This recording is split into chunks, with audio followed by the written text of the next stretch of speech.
PDI Perjuangan berencana melaporkan Majelis Hakim MK ke Komite Etik. Mereka menilai penolakan uji materi Undang-Undang MD3 cacat hukum. Putusan Mahkamah Konstitusi menolak uji materi Undang-Undang Nomor 17 Tahun 2014 tentang MPR, DPD, dan DPRD atau Undang-Undang MD3. Dengan ini, pimpinan DPR akan dipilih langsung oleh anggota Dewan. Namun dua hakim MK menyatakan berbeda pendapat atau dissenting opinion. Mereka adalah Maria Farida Indrati dan Arif Hidayat. Mereka berpendapat Undang-Undang MD3 dapat merugikan konstitusi. Pembentukan Undang-Undang 17 2014 berdampak terjadinya kerugian konstitusional dari anggota dan atau lembaga-lembaga yang eksistensinya diatur dalam Undang-Undang Dasar 1945, khususnya dalam pembentukan dan pemilihan pimpinan lembaga dan alat kelengkapan dalam MPR, DPR, dan DPD. Oleh karena pembentukan undang-undang tersebut dilaksanakan setelah proses kontestasi atau pemilihan umum selesai.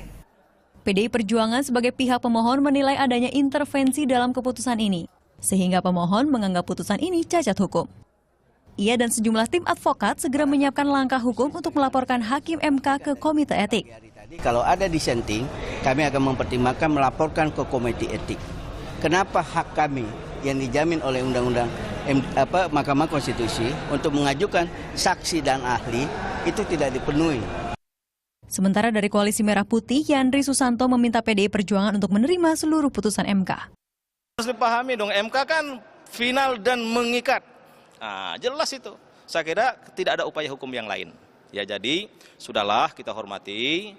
Ini adalah kita akui memang sudah kita beri mandat kepada MK untuk mengadili persoalan-persoalan konstitusi dan sudah diputuskan dan sifatnya final dan mengikat. Jadi menurut saya sebaiknya tidak perlu lagi melakukan upaya hukum yang lain. PDI Perjuangan juga mempermasalahkan jumlah hakim yang hanya 7 orang saat pembacaan putusan. Padahal seharusnya pembacaan putusan dihadiri 9 hakim MK.